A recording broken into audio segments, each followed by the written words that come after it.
మేడారం మహాజాతర సందడి హైదరాబాద్ లో మొదలైంది. ఎత్తు బంగారం చెల్లించి మొక్కులు తీర్చుకునేందుకు భక్తులు మేడారం తరలి వెళ్తున్నారు. దీంతో బెల్లం షాపుల వద్ద భక్తుల కోలాహలం కనిపిస్తోంది. ఎత్తు బంగార తూకం వేసేందుకు బెల్లం షాపుల వద్దకు భక్తులు తరలి వస్తున్నారు. సికింద్రాబాద్ మోనా మార్కెట్లో బంగారంగా పిలిచే బెల్లం అమ్మకాలు జోరందుకున్నాయి. మరింత సమాచారం మా ప్రతినిధి తేజస్విని అందిస్తారు. రెండేళ్లకోసారి జరిగే మేడారం సమ్మక్క సారక్క జాతర మళ్ళీ ఏడాది ప్రారంభం కానుంది. మనం చూసుకున్నట్టయితే ఈ నెల ఫిబ్రవరి 21 నుంచి 24 వరకు ఈ జాతర కొనసాగుతుంది. మేడారం జాతర చూసేందుకు అలాగే భక్తులు ఎంతో మంది తరలి వస్తూ ఉంటారు. ముఖ్యంగా తెలంగాణ రాష్ట్ర వ్యాప్తంగానే కాదు, తెలంగాణ పరిసర రాష్ట్రాల 6 రాష్ట్రాల నుంచి కూడా ఇక్కడికి భక్తులు వచ్చి తమ మొక్కులు చెల్లించుకోవడము, అలాగే అమ్మవారిని దర్శించుకొని కానుకలు చెల్లిస్తూ ఉంటారు. ముఖ్యంగా అమ్మవారికి ప్రసాదం అనేది కూడా ఇక్కడ ఎంతో ప్రతీకగా ఉంటుంది. మనం చూసుకున్నట్టయితే విజువల్లో బెల్లం అనేది ఉంది. సో బెల్లం అనేది అమ్మవారికి నైవేద్యంగా సమర్పిస్తూ ఉంటారు.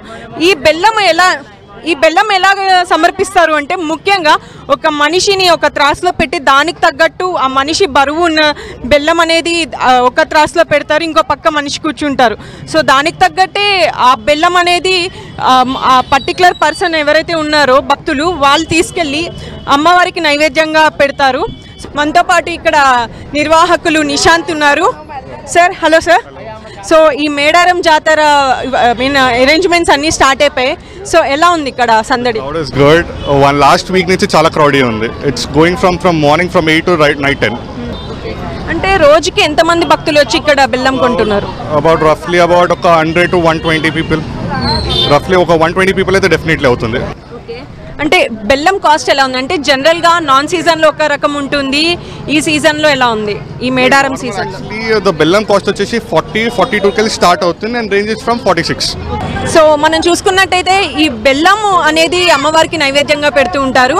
అలాగే హిస్టరీ కూడా దీని వెనుక ఎంతో ఉంది, రైట్? మనం చూసుకున్నట్టయితే గతంలో అంటే 2022లో భక్తుల సంఖ్య వచ్చేసి 1,20,00,000 వరకు వచ్చి మేడారం సమ్మక్క సారక్క జాతరని దర్శించుకోవడం జరిగింది. అలాగే ఈ ఏడాది వచ్చేసి 2024లో వచ్చేసి ముఖ్యంగా 1,50,00,000 వరకు వస్తారని అంచనా అయితే ఉంది. కెమెరా పర్సన్ గౌస్తో తేజస్విని, హైదరాబాద్ నుంచి.